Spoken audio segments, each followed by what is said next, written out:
Pan de vida diario.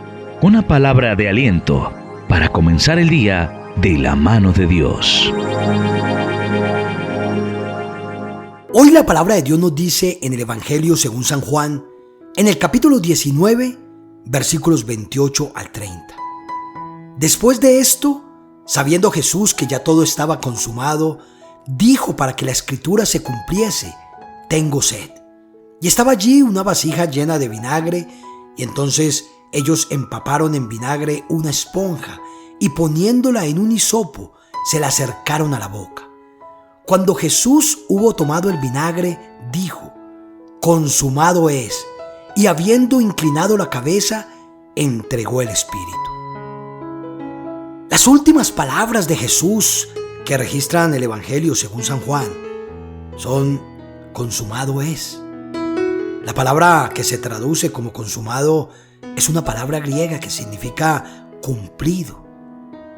¿Qué fue lo que Cristo consumó en la cruz del Calvario? Jesús fue enviado a la tierra para morir en la cruz por los pecados de su pueblo. Y cuando llegó el momento y terminó de recibir todo el castigo de parte de Dios, Él dijo: consumado es. Al haber recibido toda la ira de Dios en sí mismo, su llamado a morir por nosotros se cumplió totalmente. Él cumplió con el encargo de su Padre. Jesús vino a hacer la voluntad de su Padre y la cumplió hasta la muerte.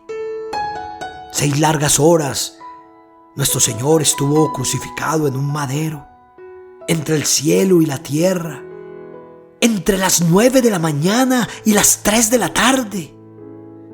En las primeras 3 horas los romanos lo insultaron, lo escupieron, lo golpearon, lo crucificaron sin misericordia en esa cruz cruel. Y luego se sentaron para observar cómo moría. Ese hombre que estaba colgado en esa cruz era completamente inocente.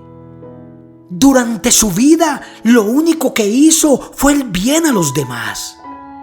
Con sus actos de misericordia, con sus milagros y prodigios que demostraban que verdaderamente Jesús era el Hijo de Dios.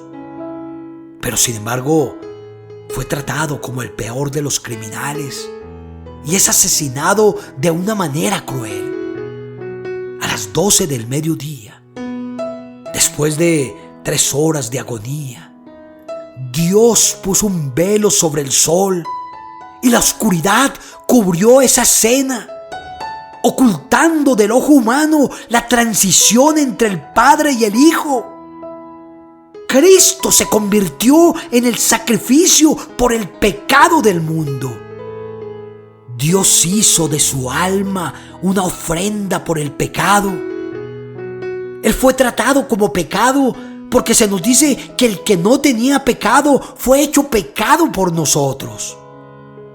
Y aquella cruz se convirtió en un altar en el que podemos contemplar al Cordero de Dios que quita el pecado del mundo.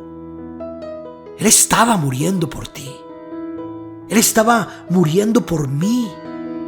Estaba siendo nuestro sustituto para recibir el castigo de nuestro pecado. Nuestra salvación fue consumada en la cruz. La obra redentora de Cristo es totalmente suficiente para nuestra salvación. No hay otra cosa necesaria. Nosotros solo tenemos que aceptar ese sacrificio creyendo que es suficiente. Fue allí en la cruz que nuestra redención se cumplió totalmente y fue sellada. Señor, tu cruz es el triunfo del amor sobre el mal, del gozo sobre el dolor, de la verdad sobre la injusticia, de la luz sobre la oscuridad.